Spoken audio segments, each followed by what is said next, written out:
Hello and welcome. This is Preacher Paul. Today we're looking at Remember not the former things, for I am doing a new thing.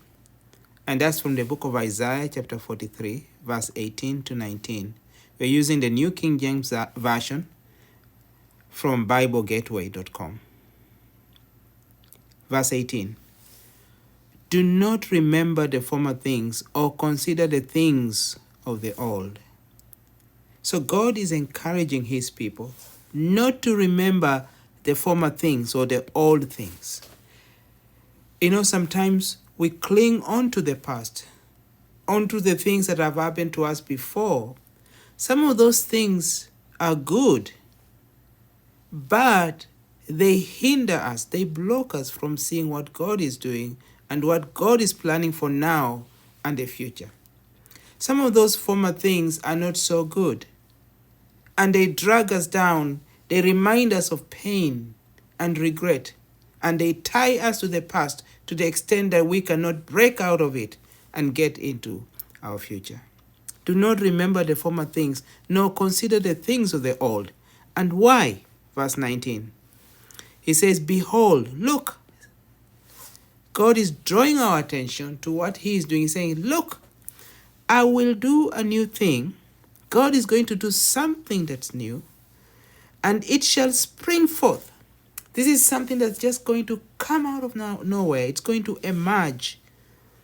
It's a new way that God is doing things that's different from the past. And unless we break away from the past, we will not be in a position to see what God is doing, to recognize what God is doing, or even to position ourselves in a way to benefit from what he is doing. And that's why he wants us to break from the past, because he is doing a new thing and it is springing forth.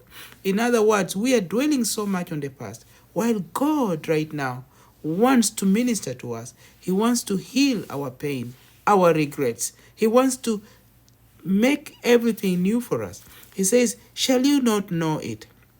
God wants us to be aware of what he's doing, of the new thing that he's doing in our lives. And then he says, I'll even make a way in the wilderness. Look at that. Even. When he says even, that's something that's near impossible. It's something that's out of our mind, out of question.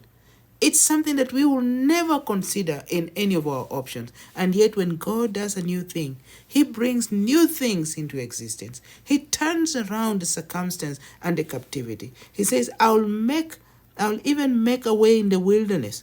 So this is a place where there is no hope, a place where people get lost, where there is no structure, a place where there is no success or prosperity.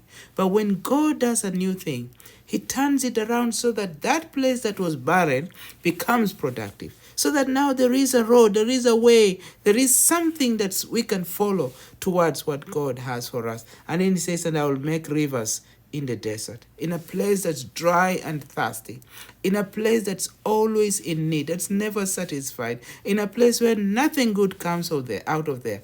God is able to bring success. He's able to bring replenishment. He's able to do a new thing and make rivers flow in the desert. God wants to make rivers flow in our deserts. He wants to turn it around so that now there is life. There is new things growing. So that now there is a new hope. So that now we have a new confidence, not because of the past, but because of what God is doing. I trust that this word will minister to you.